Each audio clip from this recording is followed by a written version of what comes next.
Olá, meus queridos amigos e amigas que me escutam, é um prazer estar novamente aqui com vocês. Bem-vindo ao canal Antiga Sabedoria Judaica. Quem fala aqui é o Raim Emanuel. Hoje eu quero trazer um assunto bem interessante, um pouco polêmico de certa maneira, porque vou envolver uma polêmica aqui que já sucede há quase 2000 anos, essa polêmica, e vai ser interessante aí de estarmos resolvendo esse caso aí, ok? Hoje eu quero falar sobre traição, sobre adultério e como que a Torá vê isso, qual a punição, o que acontece com os adúlteros, ok? Bom, o primeiro passo que eu quero falar aqui é sobre um texto da Parashá Nassó, que ali fala sobre uma oferta de ciúmes. O que acontece? Quando um homem ele está com ciúmes de sua esposa, ele fala para ela não se isolar com com o fulano. Você não deve se isolar com o fulano. Aí o que acontece é que essa mulher vai e se isola com esse homem. Agora o que o marido tem que fazer? O marido tem que ir no Beis Din, que é o fórum judeu, que significa casa de julgamento, e esse homem ele vai alertar o Beis Din dizendo o seguinte: vejam, eu alertei essa mulher, eu disse para ela não se isolar com fulano. E ela foi lá e se isolou com o tal. Eis aqui, ele vai dizer, duas testemunhas íntegras que podem falar sobre o caso.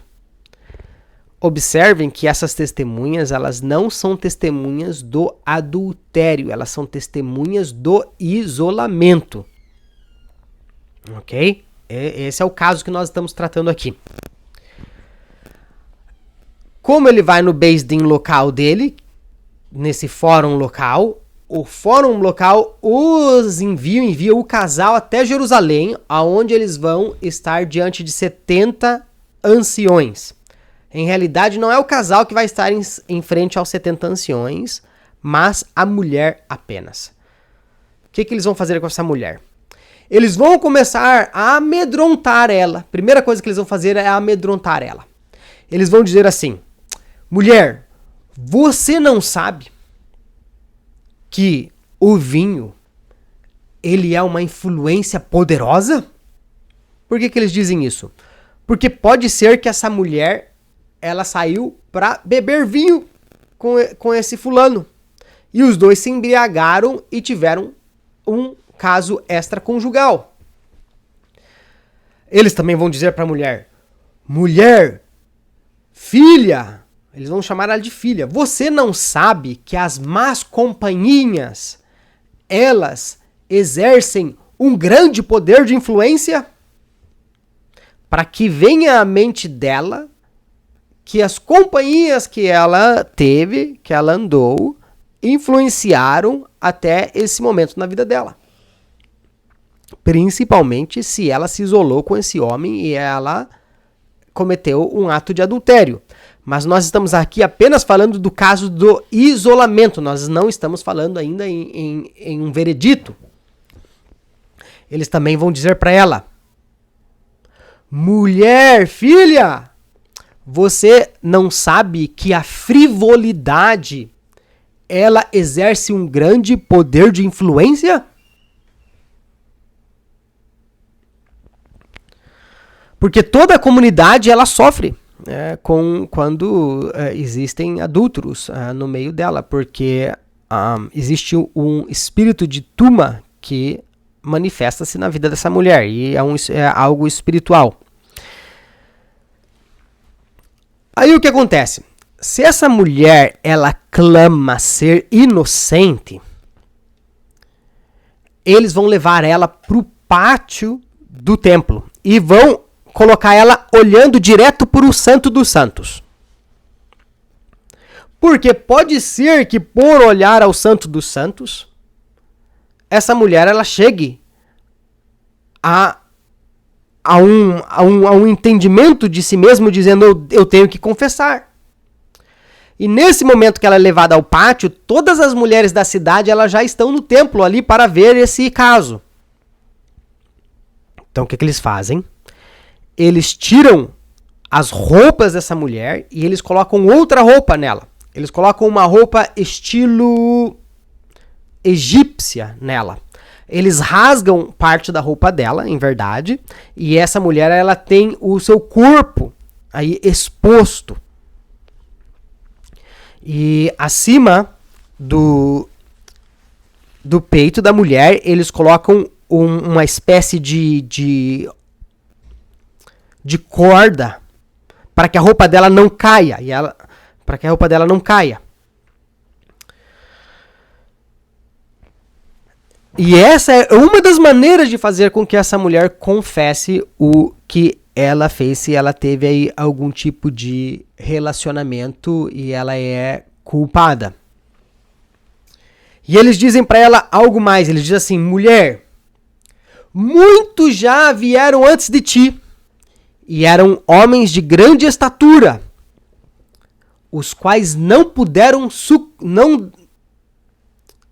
os quais sucumbiram ao poder da inclinação carnal. E aí eles citam o nome de duas pessoas, Juda e Tamar. E eles citam outro nome, eles falam também sobre o caso de Reuben e Bilha. Agora, se essa mulher, ela chega à conclusão de dizer, olha, eu cometi o adultério, o que acontece? Ela se separa, ela recebe o divórcio do marido sem nenhum tipo de benefício. O dinheiro que ela deveria receber, ela não recebe. Não há nenhum benefício. E ao contrário, aqui que vem a polêmica. E ao contrário do que muitos ensinam por aí há quase 2000 anos, algumas pessoas dizem assim, Yeshua afrouxou a lei. Ele perdoou a mulher que cometeu adultério. Dessa maneira, ele fez com que a lei ela ficasse mais suave para as pessoas. Ele suavizou a lei. É isso que as pessoas dizem, é isso que as pessoas pensam. Mas em realidade, um homem ele não pode suavizar a lei. A lei da Torá ela não é suavizada. A lei da Torá, para seguir a lei da Torá, geralmente se vai ao ponto mais extremo. Não suavizando. As leis que são mais suaves são as leis rabínicas. As leis da Torá, elas não são suaves, elas são mais aí extremas no sentido de observação. E o que acontece? É que as pessoas dizem, olha, Yeshua era tão bom, Jesus era tão bom. As pessoas dizem, não, Jesus era tão bom. Mas essa não é a realidade dos fatos. A realidade dos fatos é que a lei é boa. E por que a lei é boa? Porque a lei foi dada pelo próprio Deus. A lei é divina. E não o fato que Jesus está dizendo, você está perdoada. Então, o que existe no que é chamado de Novo Testamento é um sentimento anti-judaico. É algo chamado judeofobia. É isso que está insertado no Novo Testamento, dando a ideia de que os mestres da lei, que os anciões e os rabinos eram cruéis para a sociedade, que a lei era para matar, que a lei era para destruir o ser humano. Mas não, a lei tem seus próprios parâmetros de perdão e uma metodologia de investigação para saber se a pessoa realmente é culpada ou não. E como eu já falei e vou voltar a repetir, a questão é, existe o culpado que é pego no flagra, existe a pessoa que é culpada, e existe aquela pessoa que é a culpada e ela recebe a punição das mãos dos céus, não da mão do sinédrio. E um outro ponto a anotar aqui é que a lei ela não pode ser modificada por nenhum homem. É por isso que existe na ideia do cristianismo dizer que esse homem era Deus. Porque aí você vence qualquer argumento. Não, ele era Deus, ele podia fazer o que ele quiser.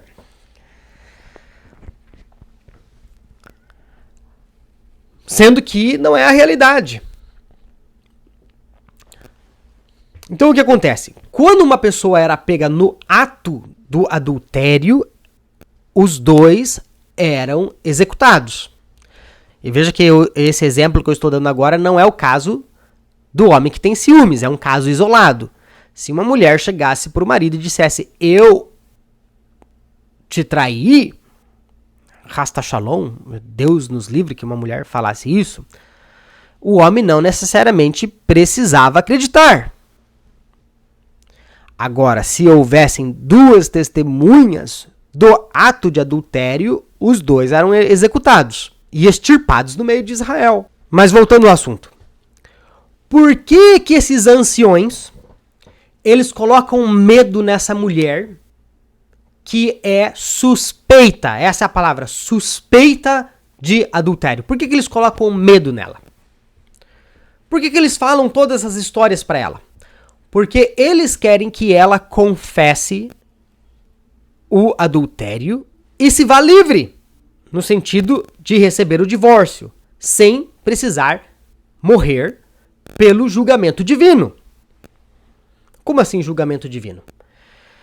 O texto de Números capítulo 5 fala sobre uma água amarga que essa mulher tomaria. E cada vez que esses anciões eles estão conversando com essa mulher, eles colocam medo nela dizendo, não faça, fale o seu erro, fale o seu pecado, porque não queira que o grande nome de Deus seja apagado. Como assim o nome de Deus será apagado? Essas águas amargas, elas levavam o nome de Deus. Os anciões, eles tomavam um pedaço do sefer, que é o pedaço de um rolo das escrituras, não da escritura em si, mas um rolo que é usado para escrever as escrituras da Torá, e eles escreviam o nome de Deus. Então eles pegavam um copo de água, provavelmente um copo de preferência, na realidade um copo que nunca fosse usado, nunca tivesse sido usado.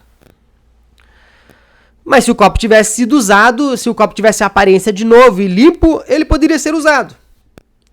Eles colocam água nesse copo, eles vão dentro do templo, eles pegam pó do santuário, de uma parte que é específica, onde o pó está ali, eles erguem tipo como se fosse uma lajota, e eles tiram debaixo dessa lajota o pó, colocam na água, colocam uma fórmula amarga, que é, alguns dizem que é o absinto, e me parece que é o absinto mesmo, se eu não estou enganado, e eles colocam aí o pedaço de parchment, um pedaço de papel com o nome de Deus, e o nome de Deus é apagado.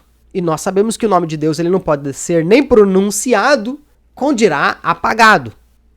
Então, a ideia é que se previna de apagar o nome de Deus. E quando essa mulher, se ela confessa o erro dela, ela não toma as águas amargas. Mas se ela não confessa e ela continua a dizer que ela é inocente, ela tem que tomar as águas amargas. Essa água amarga. E aí o que passa é o seguinte, se ela toma água amarga, eles dizem para ela, o seu ventre vai endurecer e as suas coxas vão explodir. Primeira coisa que acontece quando a mulher toma essa água amarga, ela começa, as veias do corpo dela começam a saltar para fora. Parece aquele filme de terror, quem sabe? Eu não assisto muito filme, mas já assisti no passado e são aqueles filmes que a veia da pessoa começa a como que saltar para fora. Esse é o primeiro passo que acontece. Depois o ventre dela se endurece e as coxas dela, como recebem todo o peso desse endurecimento, e se explode. E ela morre. Só que existe um detalhe. Se o marido dela dormiu com ela depois dela ter cometido o ato do adultério, sabendo da situação, a fórmula não funciona. Se o marido também cometeu algum tipo de adultério com outra mulher, a fórmula não funciona. Se a mulher tem méritos de ter estudado muita Torá, embora a mulher não seja obrigada a estudar a Torá, a fórmula não funciona imediatamente. A mulher ela vai recebendo a enfermidade aos poucos durante a vida dela. Pode durar até 3 anos para que ela morra. E o último ponto que eu quero abordar é uma história que fala que uma mulher, ela se isolou com um homem, e o marido dela já tinha prevenido ela, já tinha avisado ela, dizendo: não se isole, porque se você se isolar, eu vou te levar pro fórum, pro Beis Din. E assim foi. A mulher se isolou, ela cometeu adultério, e ela agora tinha que ir para Jerusalém e tomar dessa água amarga. Mas a mulher, ela quis bancar a esperta, e ela tinha uma irmã gêmeas. E ela disse para a irmã gêmea: veja, eu supostamente tenho que ir tomar essas águas amargas, mas eu quero que você vá no meu lugar. E assim nada vai passar. Então a irmã dela topou, foi no lugar dela, fez todo o teste, tomou as águas amargas. E algo que eu não mencionei é que a mulher é posta. A mulher, o cabelo dela é solto. E ela fica toda descabelada. Eles descabelam toda ela. Eles fazem um processo que a mulher, ela é completamente envergonhada.